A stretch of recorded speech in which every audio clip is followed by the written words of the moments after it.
Hello bachcho, let's read the question first. And the question says that for the angle of minimum deviation of prism to be equal to its refracting angle, the prism must be made of material whose refractive index lies between root 2 and 1, second lies between 2 and root 2, third is less than 1, fourth is greater than 2. So student सबसे पहले आपको समझना होगा की concept क्या use हो रहा है. की concept is minimum deviation in prism. minimum deviation in prism.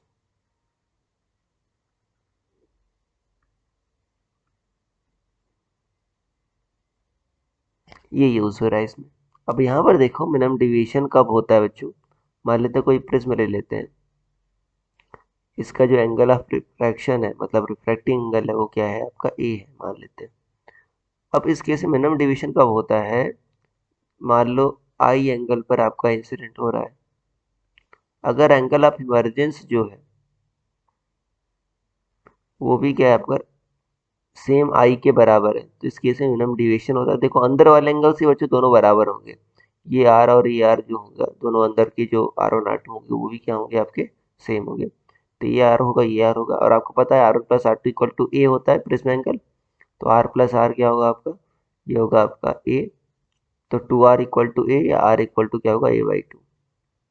और जो डिविएशन होता है बच्चों, इस केस में मिनिमम डिविएशन होता है, डिविएशन का जो जनरल फार्मूला होता है वो होता है I plus E minus A, angle of incidence plus angle of emergence minus prism angle.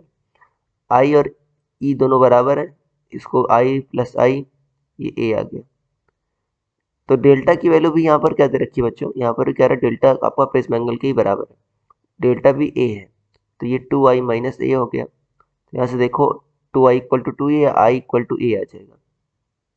अब देखो बच्चों आई इक्वल टू ए आया, एंगल ऑफ इंसिडेंस की मैक्सिमम वैल्यू कितनी हो सकती है बच्चों, आई की मैक्सिमम वैल्यू हो सकती है आपकी 90. आई मैक्स कितना हो सकता है आपका 90. तो ए मैक्स भी कितना हो सकता है आपका 90, ए मैक्स भी कितना हो सकता है आपका 90. और आई की मिनिमम वैल्यू कितनी हो सकती है 0. आई मीन क्या है बच्चों आपका 0. तो ए मीन क्या है बच्चों आपका 0. ये होगा. अब यहाँ पर देखते हैं बच्चों, अब हम म्यू की वैल्यू कैसे पता करेंगे, उसके लिए मुझे स्नेल्स लॉ लगाना पड़ेगा. यहाँ पर देखो आप इस सरफेस पर स्नेल्स लॉ लगाओ तो यहाँ पर रिफ्रैक्टिव इंडेक्स क्या म्यू है. क्या लिखो आप, यहाँ पर क्या लिखोगे आप n1 इंटू साइन आई, मतलब 1 into sine i equal to क्या लिखोगे म्यू इंटू साइन आर.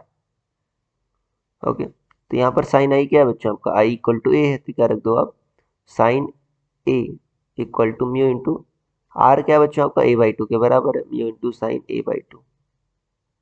अब साइन ए को बच्चों साइन 2 थीटा क्या होता है 2 साइन थीटा कॉस थीटा, इसको क्या लिख सकते हो 2 sine a/2 into cos a/2 equal to mu sine a/2.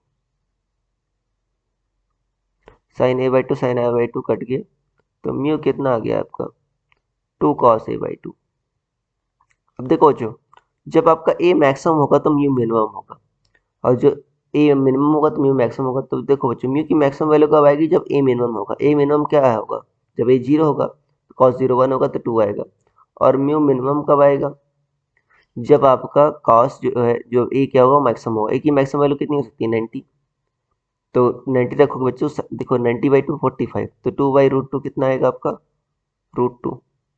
तो मैक्सिमम वैल्यू क्या हो सकती है 2 और मिनिमम वैल्यू √2. तो √2 और 2 के बीच लाई करेगा, तो आपका ऑप्शन नंबर 2 सही हो जाएगा. So your final answer will be option number 2.